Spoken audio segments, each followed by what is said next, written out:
Hello and welcome to Byju's IAS. Let's begin today's session of comprehensive news analysis with the first important news from the Hindu newspaper today, which talks about the government's attempt now to link the Aadhaar details with the electoral rolls in the country. As you know, the parliament recently passed a bill to link the electoral rolls with the Aadhaar ecosystem, which the government says will help it to purify the electoral rolls and to take out bogus voters apart from the ones who have been registered in multiple constituencies. As you know, there are many people in India who hold multiple Aadhaar cards of multiple constituencies, which is illegal. But by linking it with the Aadhaar details, it will become much easier for the government to take out such false voters. Not just this, it will also help the government in giving the voting rights to the migrant laborers. As you know, domestic migration in India is extremely high, and when a labor migrates from one state to the other state, they don't really get their new voter ID card made or they don't register themselves in the voter list of the new place where they are residing. Now, with the help of Aadhaar linkage, it will help the government in offering this voting right to the migrant labor as well. This is the government side of this step.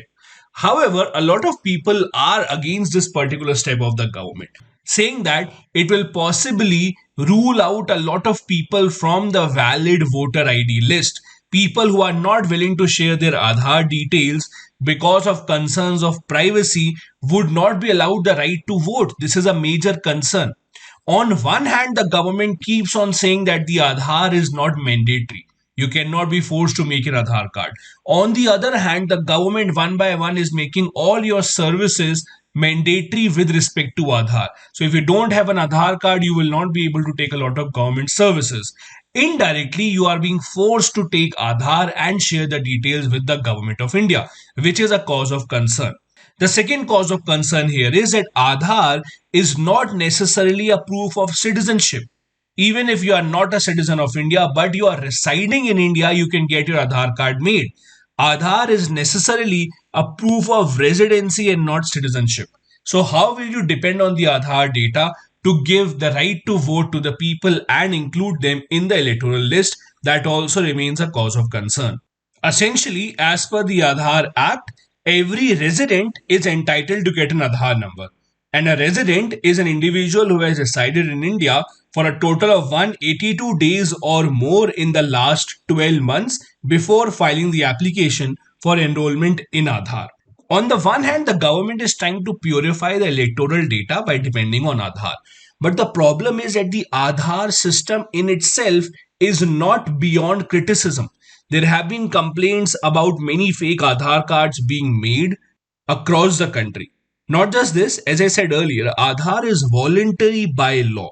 However, the government is making its policies in such a way that Aadhaar now seems to be mandatory. You go ahead to buy a SIM card, you need an Aadhaar. You go ahead to refill your cylinders, you need an Aadhaar. For bank account, you need an Aadhaar. For driving license and every other thing, you need an Aadhaar card. The bill says that election registration officer may require the Aadhaar number of both the new enrollments who are enrolling themselves for a new voter ID and for those who are already enrolled in the voter system. Now, although this small article only makes a mention of the government's attempt to link the Aadhaar system with the electoral rolls, however, the complete bill which the parliament has passed has some other provisions as well. Let's look at them. The bill is called Election Laws Amendment Bill 2021, which was just passed by the Rajya Sabha after the Lok Sabha. There are four salient features of the bill. First, as we discussed, linking of electoral roll data with the Aadhaar ecosystem.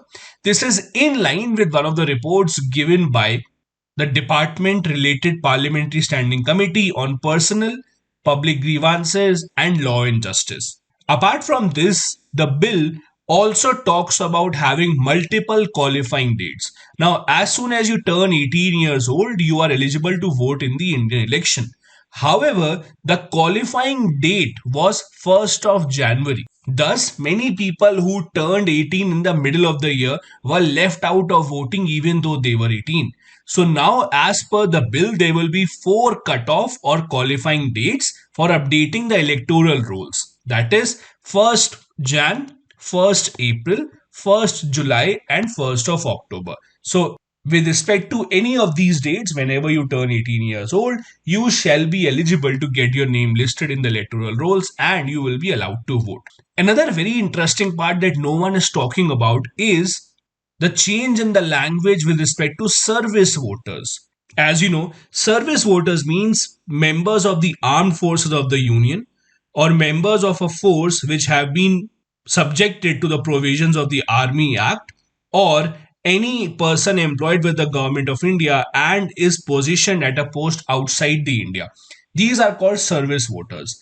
Now, usually people working in the army or air force would not be positioned at the same place where they have their voter ID card. So, in the elections, how do they vote? They have the right for postal ballot or proxy voting. The law said that service voters and the wives of service voters will be allowed to vote via proxy or postal ballot.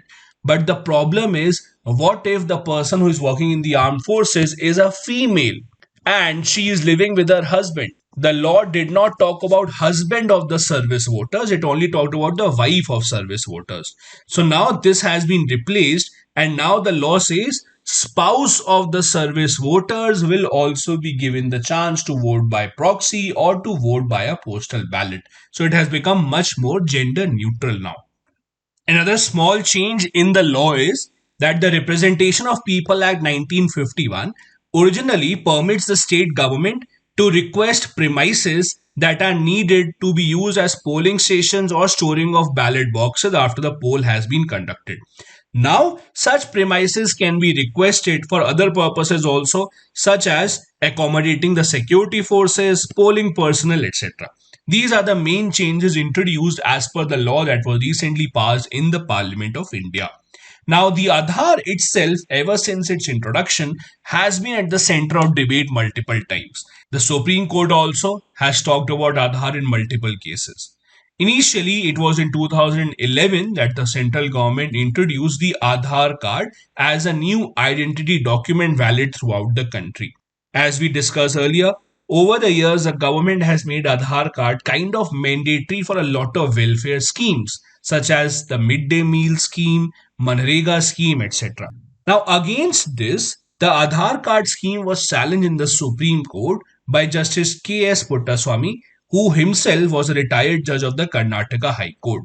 He said that Aadhaar goes against the fundamental rights, and since the government has made Aadhaar mandatory for a lot of welfare schemes, in effect, the government is forcing the people to register for Aadhaar. The government, however, in 2018 said that Aadhaar is constitutionally valid and does not violate the fundamental rights. It also said that the government has the right to make Aadhaar mandatory but only for welfare and income tax related schemes. The next article that we have talks about the newly introduced labor codes in India and how the specific code on wages is giving a push to the concept of bonded labor rather than working against it.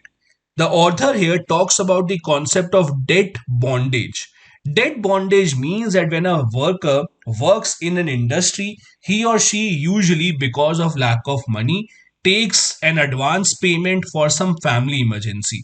And the wages of the worker are so low that he is never able to repay this advance wages because the interest rate on these wages are so high that the laborer, as a result, is stuck in this process of debt bondage. As a result, it becomes a kind of a slavery system where the laborer is not able to leave his job because he owes a lot of money plus the interest to the money lender or to the owner of his or her factory.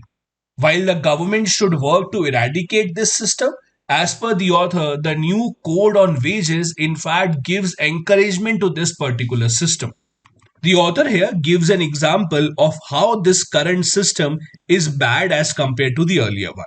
In the earlier system, the owners of the factory were allowed to deduct a sum from the salary of the workers in exchange for the advance that they had paid to the worker earlier. However, this advance paid to the worker had a maximum limit that was 2 months' salary. So, if a worker, for example, had a salary of 15,000 rupees, the factory owner could only give him an advance of up to 30,000 rupees and not more. Why? Because more the advance, more would have been the interest, and more would have been the chances of the laborer being stuck in this bondage system. The old law also said that the deduction from the salary cannot be more than one fourth of the monthly salary.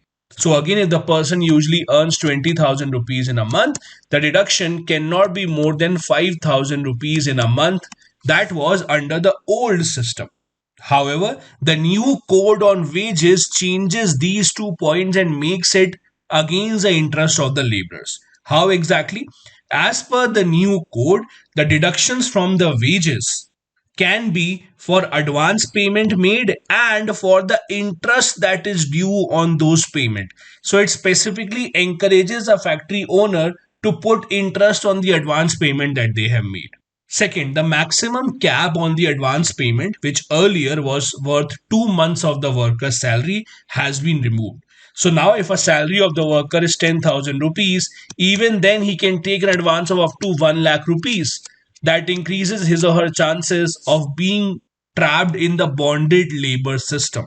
In these two ways, that is, charging an interest on the advance payment and not putting a cap on the advance payment that can be taken, the new laws are forcing the workers towards being trapped in the system of the bonded labor.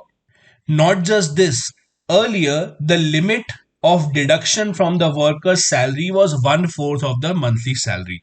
But the new code says that the maximum permitted deduction can be half of the worker's salary. So, in all these ways, we see that the new codes are going against the interest of the laborers and not helping them out. The author here talks about multiple surveys being conducted in the state of Rajasthan, which brings out the composition of the labor in India and their current situation. For example, in the Baran district of Rajasthan, a tribal group called the Saharia have approached the police multiple times against the violence and the rape that they have faced at the hands of their landlords. Despite multiple complaints, the authorities have not taken any action on these issues. These are mainly tribal groups which have been trapped in the debt bondage system since they were stuck with the factory owners or the landlords because they took a lot of advance for their emergency needs. The same survey shows that one third mine workers in the Nagaur district of Rajasthan have taken advance from their employers, ranging from 1000 rupees to 1.5 lakh rupees, which they are finding extremely hard to pay back. Not just this, half of them took this advance to repay their older loans. So, as you can see, this is just a cycle. You take one loan, you take the other loan to repay the first one, then you take the third loan to repay the second loan, and the debt trap just continues from there, adding interest at every single stage. As per the author, the government is not doing enough to ensure the economic security of the laborers. The other thing that the government is ignoring is that the composition of the labor class also needs understanding. In Nagaur, 56% of the workers were Dalits, while only 3% of the mine owners were Dalits. Meaning that with all these laws, the people who are facing most of the problems are the Dalits who are being trapped in this system. This is exactly what Dr. B.R. Ambedkar had feared that would happen to the Dalits after India's independence. That is why he did not really join the mainstream independence movement against the British because he feared that even after the British leave India, India would be ruled by other people, but the condition of the untouchable class in India shall remain the same. And that is what turning out to be true many years after his demise. Now, I'm sure when the labor laws were introduced, many of you would have read them in detail. If not, let's just go through them once again. In short, the need for introducing the labor code was that we had a lot of labor laws. In total, India had 29 different labor laws. They were very difficult to keep a track on. They made the legal process very complex. And that is why the government decided instead of having 29 laws, let's just club them into four labor codes. These four labor codes were the Industrial Relation Code, which had three laws, the Wage Code, which had four laws, the Occupational Safety and Hazard Code, which had 13 laws, and the Social Security Code, which had a total of 9 laws. Now, the author here mainly points out the lacunas in the wage code. However, the new labor laws have some other issues as well, which have been discussed by multiple experts. Let's look at some of those issues also. As per the new labor laws, any industrial establishment having less than 300 workers does not necessarily has to issue standing orders. What are standing orders? Standing orders are kind of rules and regulations which the company tells to the workers. That is, how should their conduct be? What facilities would they be given in this industry? Would they be given a restroom? Would they be given toilets? Would they be given place to rest, etc.? That is what standing order is. Earlier, if any factory had over 100 workers, they compulsorily had to issue standing orders and tell exactly what the working conditions are and what would your job role be. Now, any establishment over 300 has to issue these orders. Means establishment less than 300 workers now are free to fire, hire, and change their working conditions whenever they want. Secondly, as per the new code, the people working in an industrial establishment cannot go on a strike without giving a 60-day notice period. Thus, such a long notice period makes it almost impossible for the workers to go on a strike. Strikes are effective when they take place immediately without giving a lot of notice period to the establishment's owner. Because if they are given a notice period, they would obviously work around it and they would hire some alternate labor to work. Earlier, such a long notice period for strike was only required for workers working in the public utility services like water, electricity, natural gas, etc. But now it is applicable to all the industrial establishments. These are some of the other criticisms of the newly introduced labor codes in the country. The next article talks about the government's ambitious Udan scheme that was launched in the year 2017 and tries to evaluate whether or not the scheme has been successful. The Prime Minister launched the Udan scheme about 5 years back with an aim of letting the masses of India fly at subsidized prices. Ever since the scheme came into being, over 400 new routes have been launched. I'm sure you would also see around you a lot of tier 2, tier 3 cities now have connectivity with the flights, and you can reach those places much faster now as compared to earlier. The first flight under the scheme was launched in April 2017 under the Regional Connectivity Scheme. As I said, it aimed to improve the air connectivity to tier 2, tier 3 cities by reviving unused or underused airports which were already existing in those cities rather than building new airports. As per the scheme, the airlines were told to offer air tickets at a price of rupees 2500 per hour of the flight. At least 50% of the seats in the aircraft had to be offered at this particular price. The government said that we will compensate the airlines for any losses by giving a subsidy for a period of 3 years. After 3 years, the airlines were expected to build a self sustainable model. The government had put aside 4,500 crore rupees for the revival of 50 airports under the scheme in the first 3 years. Although it was seen as a great scheme since the number of people who are flying in India are increasing every single year, but it now needs a reality check because the scheme has not been as successful as we thought. What exactly is the current status of this scheme? The airlines are allotted routes to fly on the basis of a bidding process. A total of 9 rounds of biddings were held, and the government has been able to allot 948 routes to different airlines. Routes means, for example, an airline says that I want to start a flight from, let's say, Allahabad to Bangalore. So they will be given the contract on the basis of the highest bid that is made by the airline.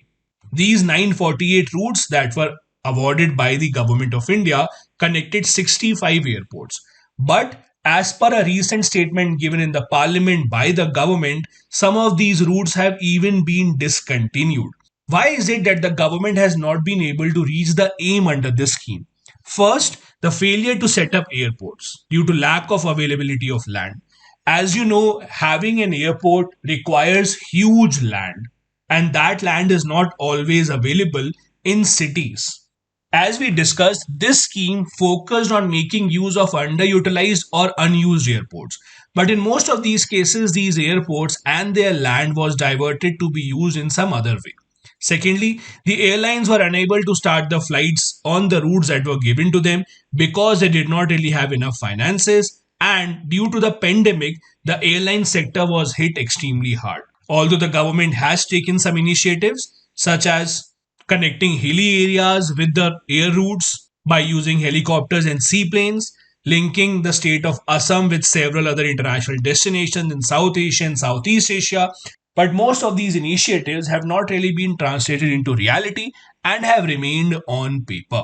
There are multiple other challenges that we are facing.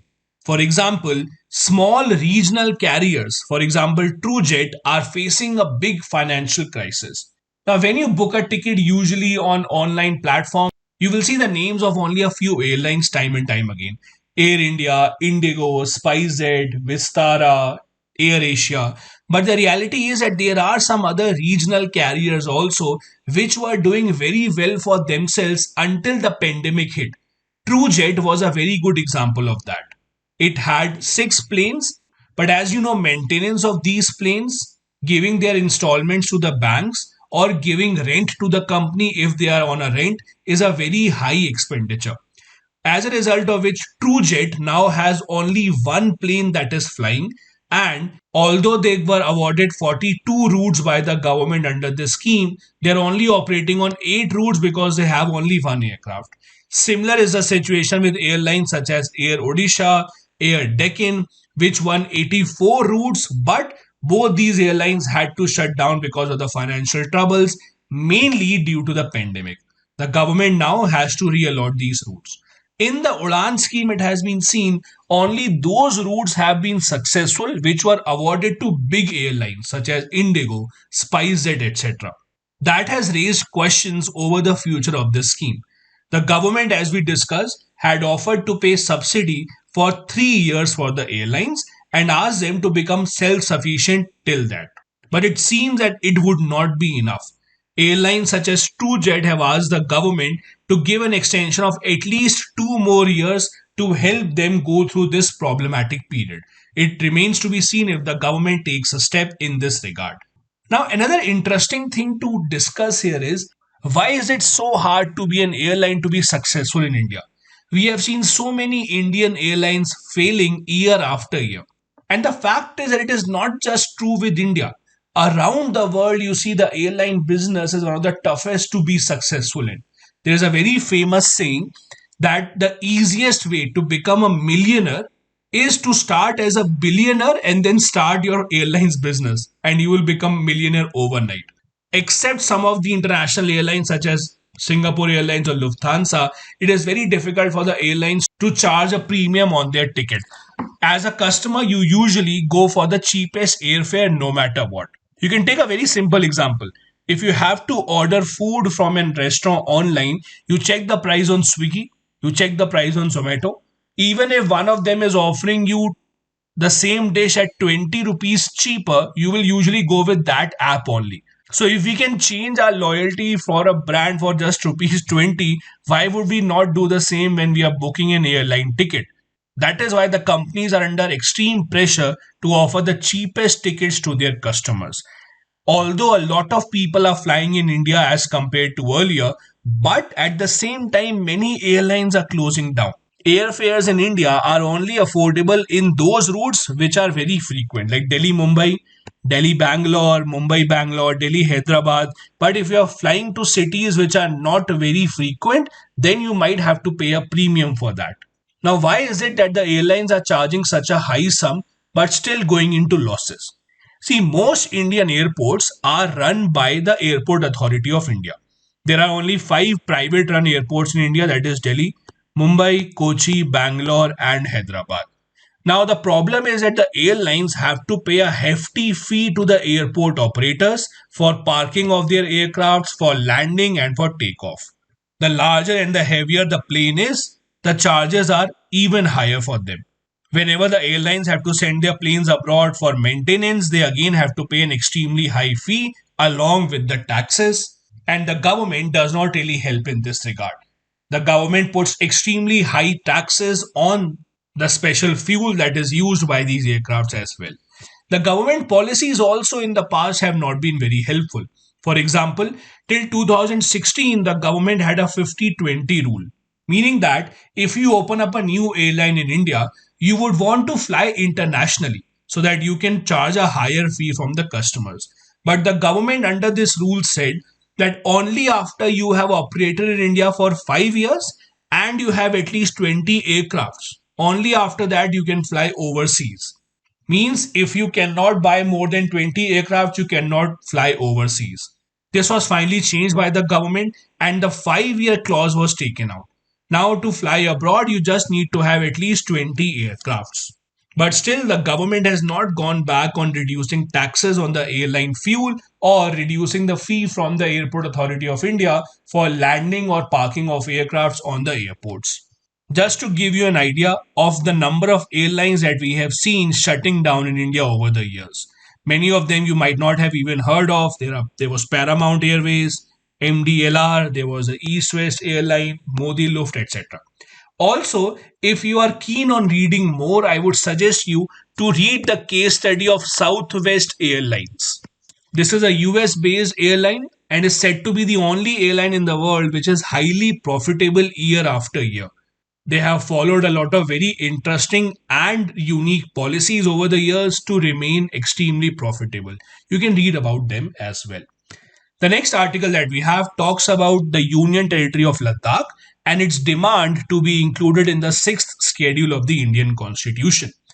Now, before the Jammu and Kashmir Reorganization Act was passed, which divided the state of Jammu and Kashmir into two parts, Ladakh had a three-tier administrative system, meaning that there was a center government at the top, then there was a Jammu and Kashmir state government, and then at the local level we had the autonomous hill development councils of Leh and Kargil. This was a three-tier administrative system that we used to have in Ladakh earlier.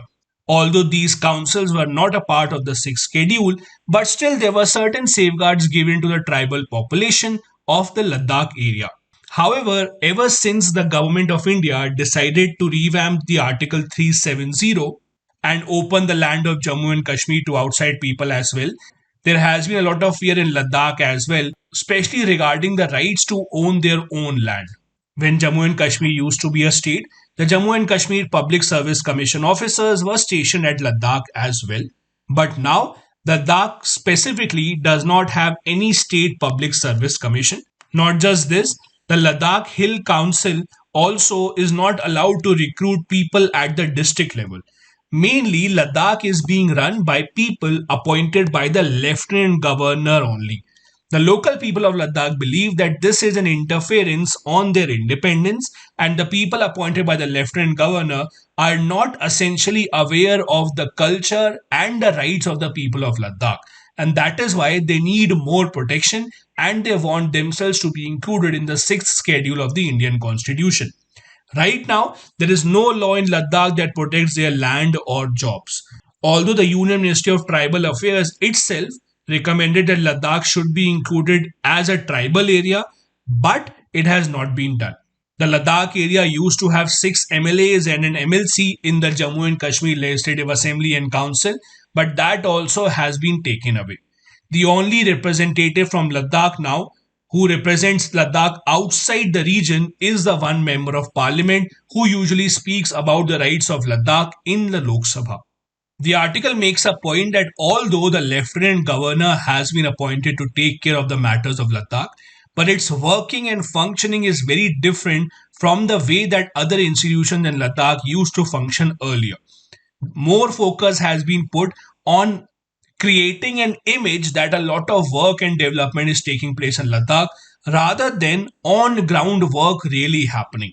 Because of the rising demands of the people of Ladakh, two new groups have emerged. One, the apex body Leh, and the second, the Kargil Democratic Alliance. Both of them have a common demand that Ladakh should be given statehood. Apart from that, the two groups also demand that constitutional safeguards, like the ones that are given to the northeastern states, should also be given to Ladakh. Both these groups have a lot of support in this union territory, and thus the central government would do well to listen to their demands at least once. Now, what exactly is the status of the sixth schedule demand that has been made by Ladakh for some time now? As we discussed, Ladakh right now is being administered completely by the officials that are appointed from the LG's office. Although the region does have two of its own hill councils, but they are not under the sixth schedule.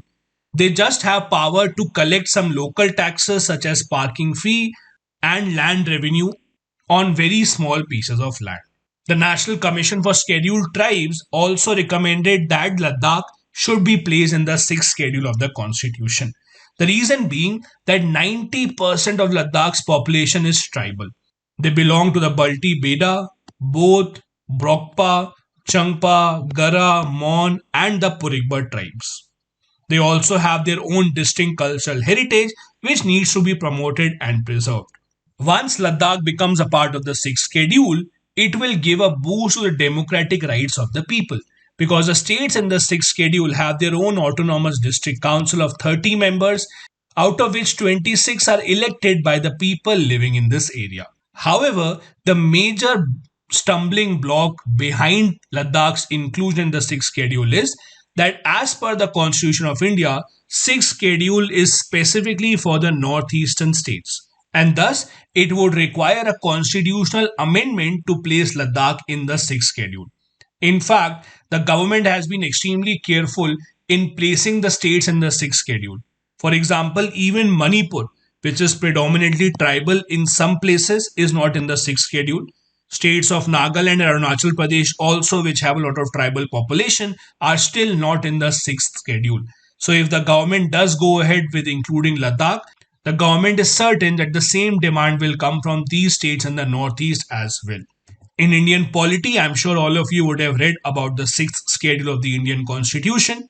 The Article 244 provides for formation of autonomous administrative divisions called autonomous district councils in these six schedule areas. These councils have certain legislative, judicial, and administrative autonomy.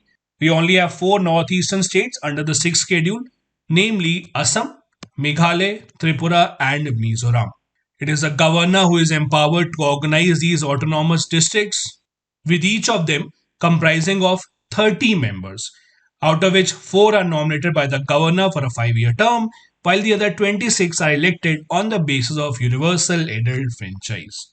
These councils have the power to make laws on certain matters like land, forest, canal water, shifting cultivation, etc. All these laws require the assent of the governor.